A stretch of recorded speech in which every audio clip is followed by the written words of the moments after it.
Thank you for tuning in to the Career Can Do podcast.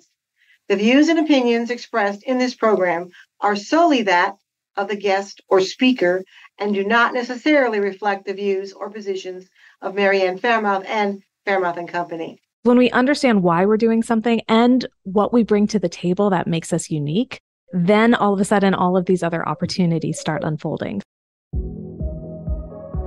There are opportunities for our work and careers everywhere, if you know where to look. That's easier said than done, especially in our fast-paced and constantly changing world. Ann Faremouth is talking to experts, employers, and job seekers to bring you insight and understanding about what's possible. This is Career Can Do, where we're navigating the new work world. Welcome to the Career Can Do podcast, a podcast dedicated to helping you navigate the new work world. My name is Ann Faremouth. I'm an executive recruiter, multi-genre author, nationally syndicated columnist and speaker. And today I'm just delighted to have a guest on my show that's really done some exciting things for and in the new work world. Lee Chaix McDonough is the founder of Coach with Clarity, a training and educational company for life and business coaches.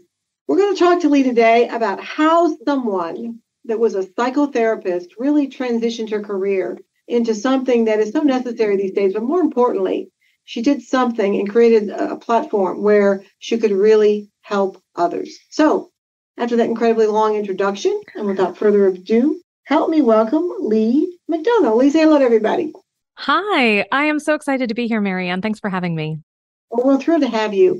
Well, I wanted to have you on the show today because as an executive recruiter, Lee, I see so many people that are betwixt and between. They've lost a job, they've gotten laid off, or as you know, with the Great Resignation, they've done it, by choice to leave and to pursue something more entrepreneurial. And what you do and what you've done is really a demonstration of that in a very, very positive way. And like I said, more importantly, in a way that has also contributed to helping others. So can you tell us a little bit about what you did and how you did it and what exactly coaching is anyway? Absolutely.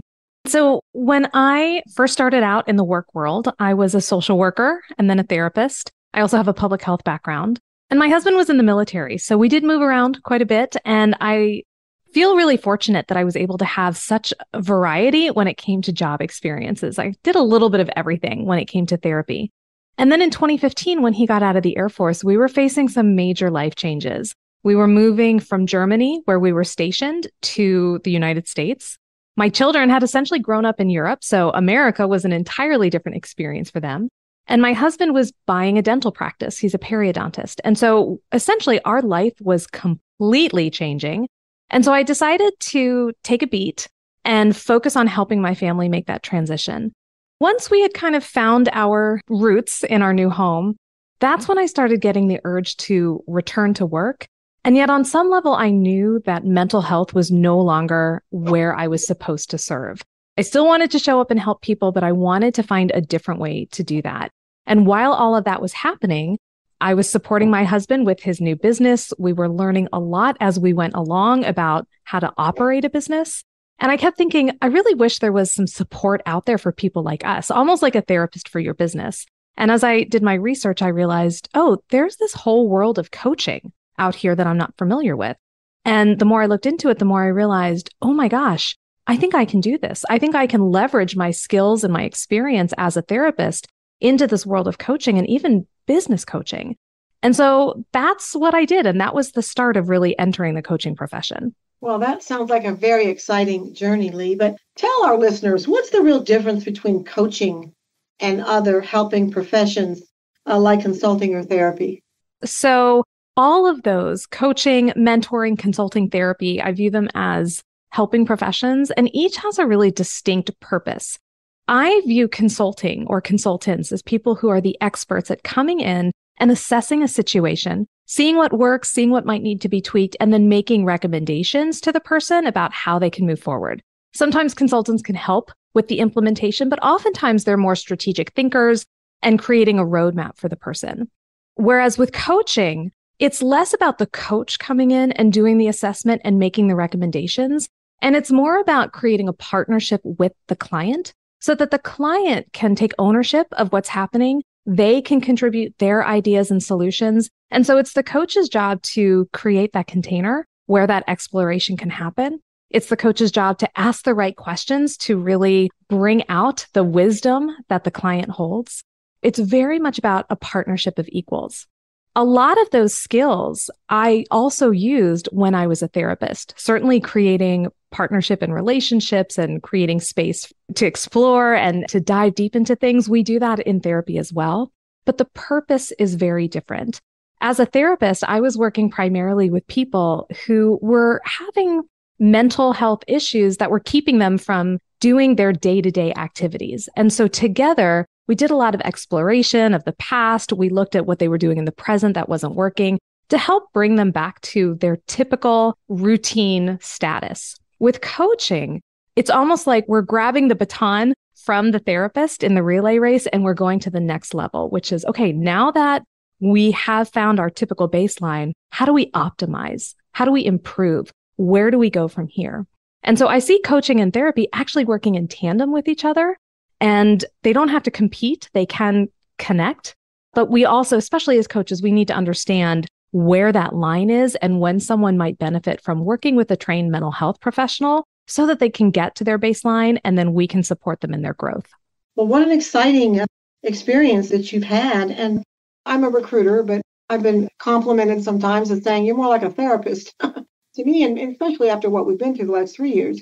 They've dealt with some challenges and some of them are emotional because everything has been changed. But I'm a CPC. I'm certified by the Board of Regents in Washington, D.C. I think that certification gives one a little more validity, or it shows prospects or our prospective customers that we have gone the extra mile. But I know in coaching, what I've heard anyway, Lee, is that the certification is really almost something people look for before they hire a coach. So tell us a little bit about whether you feel that is really necessary and how people go about getting that certification. Yes, my bias certainly is towards certification and credentialing. For just the reasons you described, I think it indicates that this is someone who has taken their training and education seriously, and they've proven to a professional organization that they meet the standards to provide this service. Now, I also understand that there are wonderful coaches out there who maybe have not gone through a formal certification program. So I tend to come down on the side of education. That continuing education, regardless of your field, is so important.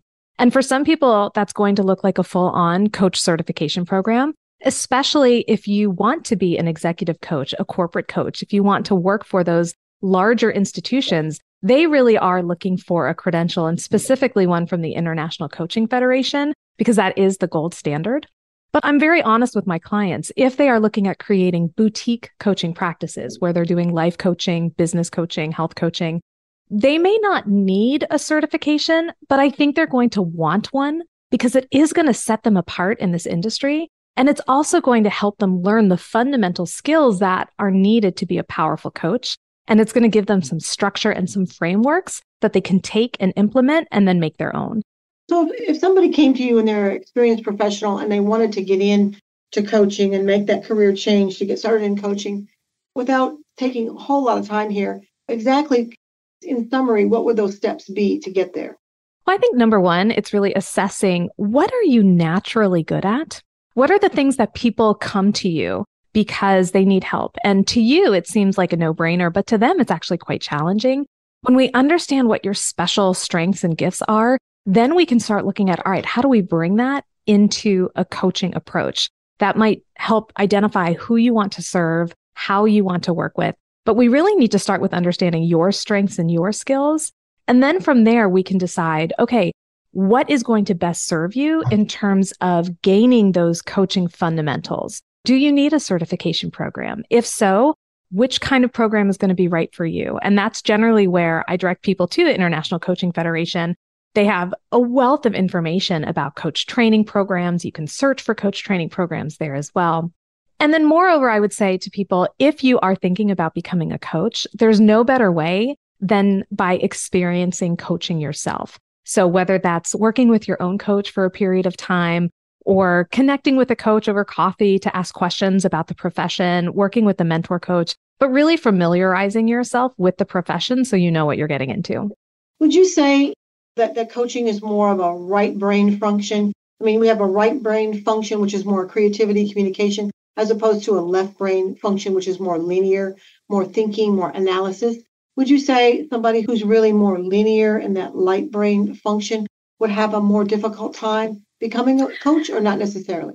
Not necessarily. I think that's the beauty of coaching, is that we can really create an approach that's going to work both for you and your clients. And I would say the people who tend to be the more analytical, linear thinkers, you are my people who are going to be great at helping your clients set goals and create roadmaps and create that structure so that they can achieve what they most want. So maybe where your education, your training would come in is helping you learn how to approach that from a more creative perspective, how to ask questions that really elicit that creative thinking in your client. And then you can join with them to provide that structure. And I think the opposite is true for coaches who tend to be naturally creative and to see opportunities where other people might not. Maybe they need to shore up some of their skills around structuring a session and goal setting. So I think both are necessary in coaching. And I think, yes, each one of us tend to lead with one. And so that's really good to know, because then we can make sure that we're building up that other side. Okay, great. Now, I think you have a real interesting approach that you call the 3 M's. Can you tell our listeners what those 3 M's are and how that all works? Yes. So right off the bat, the 3 M's stand for meaning, mindset, and mindfulness. And that's the framework I use in my coaching. And it is informed by my experience as a therapist. When I was working for the Department of Veterans Affairs, I completed a 6-month traineeship in a therapeutic approach called acceptance and commitment therapy, or ACT for short. And ACT is great as a psychological intervention, but the core tenets, we can apply them to anything, because it really is about knowing what matters most to you. So getting clear on your values, that's the meaning piece. It's about understanding how we relate to our thoughts and our emotions. That's the mindset piece. And then it's about grounding ourselves in the present moment so that we can really fully experience what's going on in our lives. And that's the mindfulness piece. So I took those elements of ACT and created a framework to use in coaching. But I really think that no matter where you are at in your life, when you are able to get clear on what matters most to you, take action that's aligned with those values, and when you understand how to handle any of the thoughts and feelings that come up around it, it's going to allow you to be a more highly functional person, and you're just going to feel more fulfilled in your life. Well, I am so impressed with you, Lee. I just think you're amazing. You truly are an example of a multidimensional professional, a previous therapist, a coach, but you're also an author. And you have a wonderful book called Act on Your Business. Is that correct? And you That's right. Provide a free copy of that. Tell our listeners out there how they can get that.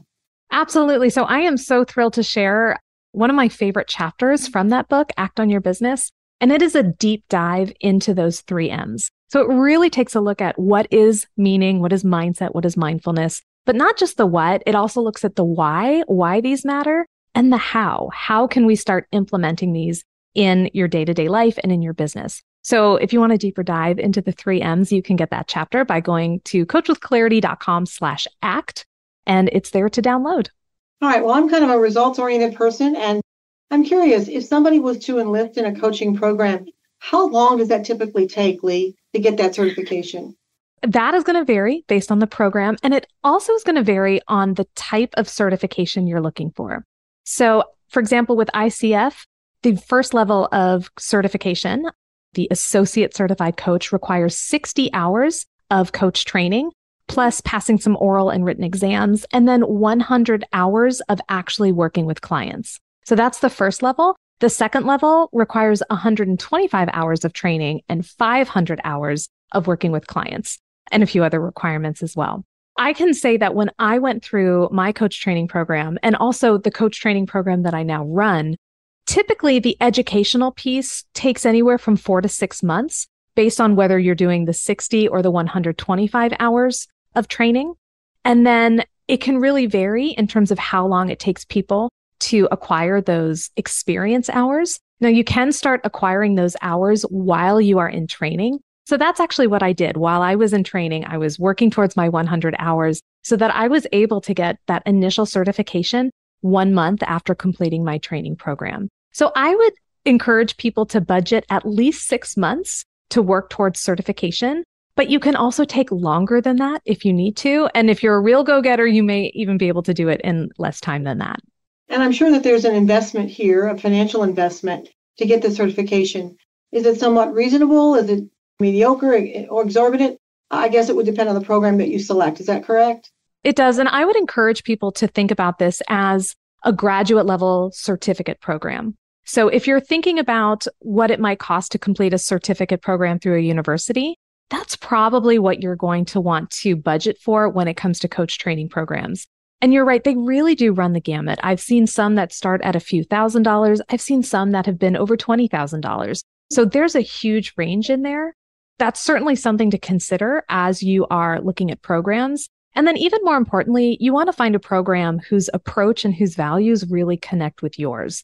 Because at the end of the day, you want to make sure that you are being taught by people who understand the coaching core competencies, who are following a code of ethics, and whose teaching style really meshes with how you best learn. So whether that is experiential learning, so you've got some opportunities to work with clients in the real world, but also supervised by your instructors. Maybe you also benefit from having access to video recordings or audio recordings, really asking those questions about how the curriculum is both developed and delivered will help you figure out what program is going to be best for you. Well, I'm just thrilled to know you because I have several candidates that come to me that certainly might be referral candidates for you. And if I had those candidates, how would I tell them to get a hold of you, Lee?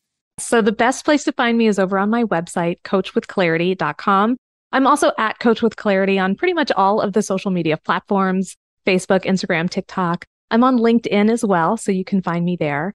And I really believe that relationships are the key to creating a successful business. And so I make sure that I have a conversation with every single potential student who might be interested in participating in my certification program, because I want them to feel really connected to the work and to the community. And so absolutely, please feel free to reach out because I would love to continue the conversation. Well, I think you're amazing. And I'm just honored and excited that I've had you as a guest on Career Can Do. If we had to leave our listeners with two good points, 2 tips, Lee, if you're on the fence and you're thinking, I've had this job for 10 years, or I've been out of the job now a couple years and I've done all these part-time jobs, and I really think maybe I want to investigate becoming a coach. Let's have 2 good final tips to leave these listeners with on why you might want to consider doing this and doing it with Lee. Well, tip number 1 would be to really take stock of why you are feeling drawn to coaching. What is it about supporting other people and helping them achieve their goals? What is it that really appeals about that to you? I think that helps us really crystallize our why, because when we understand why we're doing something and what we bring to the table that makes us unique, then all of a sudden, all of these other opportunities start unfolding. So again, I would start with why. We'll quote Simon Sinek on that. Start with your why and really connect why you want to do this with those special talents and skills that you bring to the table. So that's tip number 1. And then tip number 2 is to remind yourself, and I think this is important for any career transition. You don't have to go straight from one thing right into another. There can be a time where there's some overlap. So maybe there's a bridge. Perhaps as you are learning more about coaching and you're going through your training program, maybe you start coaching and then you maybe slowly cut back on your hours at your full-time job. So it can be progressive. It doesn't have to go straight from one into the other. All right. Well, we have been delighted to have Lee Chaix McDonough on Career Can Do. You can find her on all social media at her website and on LinkedIn at Coach with Clarity. And the website's coachwithclarity.com. Lee, thank you so much. It's been just delightful to have you on our show. We hope we can stay connected. I know I'd really like to continue the relationship myself with you. But again, we're at the end of our program here. We thank you for being on the show. My name is Ann Faremouth, and we'll see you all next time. Bye-bye. Thanks again, Lee. Thanks so much. We thank you for tuning in to our Career Can Do podcast. We make no guarantees on results for your particular quest, but we hope you enjoy the information presented. Thank you.